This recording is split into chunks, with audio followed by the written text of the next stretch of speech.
संवाद में आज हम चर्चा करेंगे उस नारे की जिसकी पूरे देश में चर्चा है, एक रहेंगे तो सेफ रहेंगे।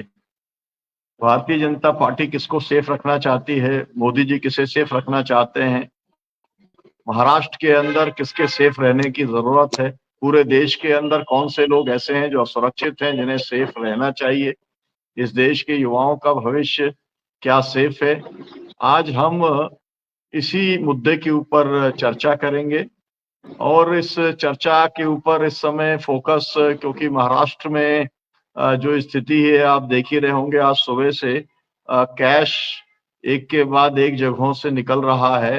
विनोद तायवाड़े जी के यहाँ से 5 करोड़ रुपया जो है उसमें से 9 लाख रुपया बरामद हुआ, बाकी 5 करोड़ का हिसाब किताब पकड़ा गया है। और नासिक के अंदर भी जो है लगभग 2 करोड़ रुपया पकड़ा गया और भी जगहों से लगातार खबर आ रही है। इसका एक विश्लेषण तो ये है कि भारतीय जनता पार्टी और युति सरकार जो है वो चुनाव हारती हुई दिखलाई पड़ रही है, इसलिए किसी भी तरीके से पैसे की दम पर वो इस चुनाव को जीतना चाहते हैं और आयोग के खिलाफ लामबंद होते हैं। जब अखिलेश जी का एक कार्यक्रम लगता है वहां जाने का, तो सरकार घुटने पे आ जाती है और सरकार को जैसा झुकता हुआ देखकर वो छात्र भी समझ गया है कि इस सरकार को एक रहेंगे तब झुका लेंगे और हमारा भविष्य सेफ रहेगा। तो इसमें कोई डाउट नहीं है कि जनता के बीच ये बात नहीं जा रही है। और मुझे जो लग रहा है, देखिए अडानी जो पैसे का बोरा खोल के बंटवा रहे हैं, भाजपा के राष्ट्रीय महासचिव पकड़े गए हैं भाई, छोटी बात नहीं है। ये तो क्रिमिनल ऑफेंस है। आयोग ने जो दर्ज किया वो अलग मामला है, लेकिन क्या भाजपा इस पर कुछ बात करेगी? अडानी को दिख रहा है कि एक तरफ झारखंड में पावर प्लांट बन के तैयार है और अगर यहां इंडिया की सरकार बनती है तो बांग्लादेश को जो बिजली सप्लाई का प्लान है उस पर पानी फिर जाएगा।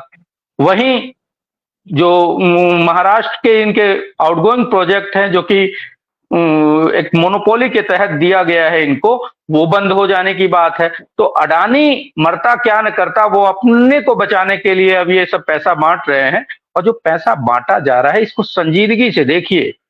अगर महायुति सरकार ने काम किया होता, इनके ऊपर जनता के मन में गद्दारी का वो भाव नहीं होता जो शिंदे के गुट ने या अजीत पवार के गुट ने किया, इन सब चीजों का इनको भय नहीं होता, तो इस तरीके से इस बेशर्मी के साथ रुपया बांटने का खेल खुला नहीं चल रहा होता।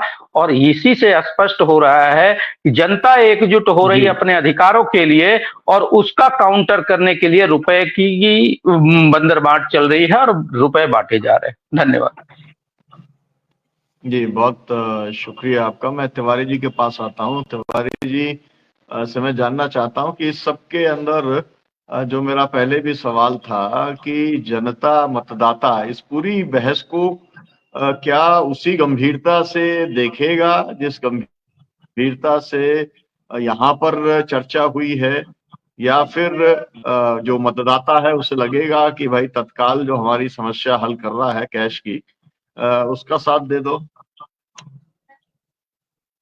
देखिए, सच तो ये है कि पूरा देश अवसादग्रस्त हो गया है और यही भारतीय जनता पार्टी की रणनीति थी।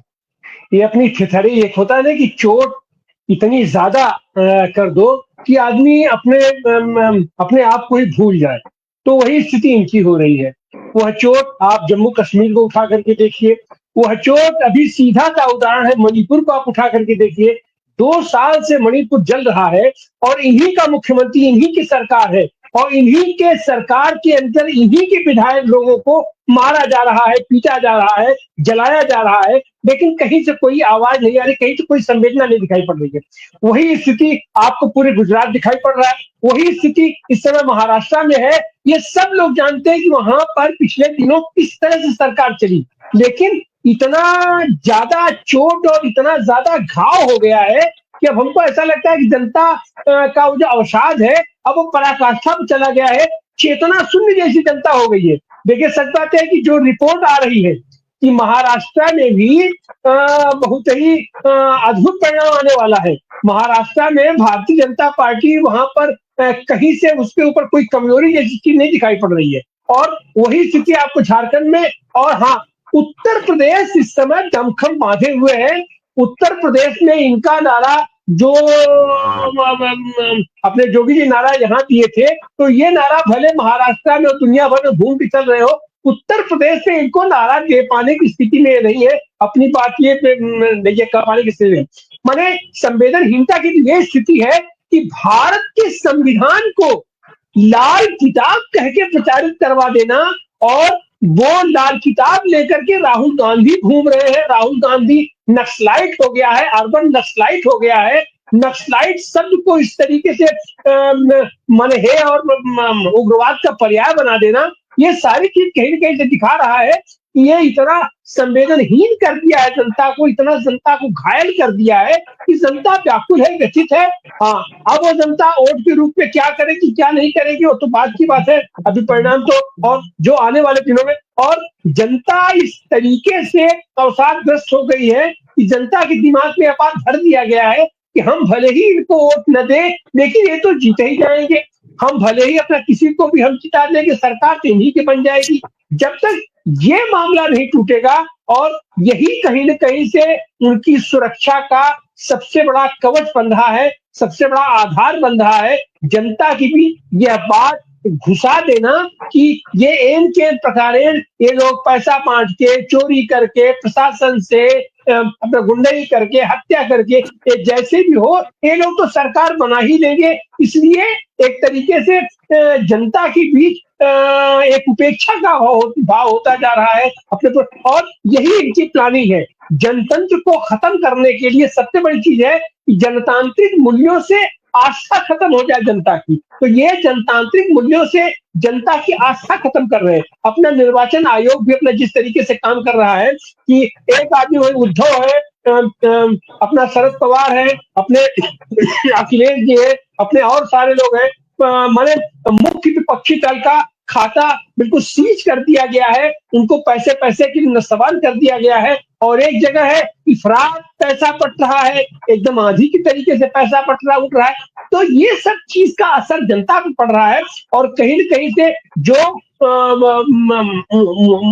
उनका लक्ष्य है कि जनतांत्रिक मूल्यों पर चोट करना, जनतांत्रिक मूल्यों के प्रति अनास्था पैदा कर देना देश में, ये बड़ा खतरनाक है। और ये पोल उनकी हमको लग रहा है कि उनके सेफ का यह जो रास्ता उन्होंने निकाला है अपने तरीके से बाईपास करके, कि हम इस तरह से सुरक्षित हो जाएंगे और अपने चंद मित्रों को हम इसके माध्यम से सुरक्षित रख लेंगे। इसकी पोल खुल तो रही है, लेकिन अब वह खुलते खुलते इतनी देर हो जाती है कि अपना परिणाम जो लोग अपने पक्ष में निकाल लिया करते। ये दुखद है, और ये जनतांत्रिक प्रक्रिया के लिए ये मामला दुखद। जी, बहुत बहुत शुक्रिया। असल में समय समाप्त हो गया है।